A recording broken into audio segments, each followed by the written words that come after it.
छलावा की ये बात कि बंजारन के नाखून और बाल के लिए हमें उसकी झोपड़ी में चलना चाहिए, जिसे सुनते ही तारा ने कहा, अरे हाँ छलावा, ये तो मैंने सोचा ही नहीं। उस दिन भी जब हम पाली आ रहे थे तो उसकी झोपड़ी के पास से निकलते हुए मुझे ऐसा महसूस हुआ जैसे वो वहीं कहीं है। बहुत खतरनाक शक्ति को महसूस किया था मैंने। तुम सही कह रहे हो, हमें सबसे पहले वहीं जाकर देखना चाहिए। तारा और छलावा की इस बात से अनन्या के चेहरे पर एक अजीब सी नर्वसनेस नजर आ रही थी। अनन्या अपने मन में सोच रही थी, मुझे इतनी बेचैनी सी क्यों हो रही है इन लोगों के वहां जाने की बात को सोचकर। ये तो अच्छी बात है ना कि अगर वशीकरण हो गया तो गांव वाले डर से मुक्त हो जाएंगे। मुझे कुछ समझ नहीं आ रहा है। वहीं ध्रुव ने तारा से पूछा, अगर तुम कहो तो हम भी तुम्हारे साथ चलें। मेरा मतलब है हम लोग और तुम मिलकर वहां देख सकते हैं। इससे पुजारी जी की भी सहायता हो जाएगी। वो तब तक अपना कोई दूसरा काम देख सकते हैं। ध्रुव की बातों में कोई बुराई तो नहीं थी, लेकिन तारा ये भी नहीं जानती थी कि ध्रुव और बाकी सबका वहां जाना पुजारी जी को कैसा लगेगा। क्या वो ऐसा चाहेंगे? क्योंकि इस वक्त पुजारी जी को नाराज करना बिल्कुल भी ठीक नहीं होगा। इसलिए तारा ने ध्रुव से कहा, इस बारे में हम बाद में बात करेंगे।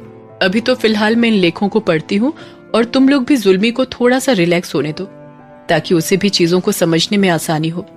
तारा अभी ये सारी चीजें समझा ही रही थी कि छलावा ने ध्रुव की तरफ देखते हुए कहा, तो ध्रुव, अब तुम बताओ, अभी भी तुम्हें लगता है कि कल रात जो भी मैंने तुम्हारे इस फोन में देखा वो सब झूठ था या तुम्हारा फोन खराब हो गया था?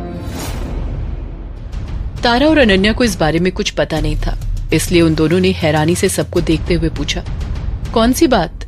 कौन सा झूठ? कोई हमें बताएगा? उन दोनों की बात सुनकर छलावा बोला, मैं बताता हूँ।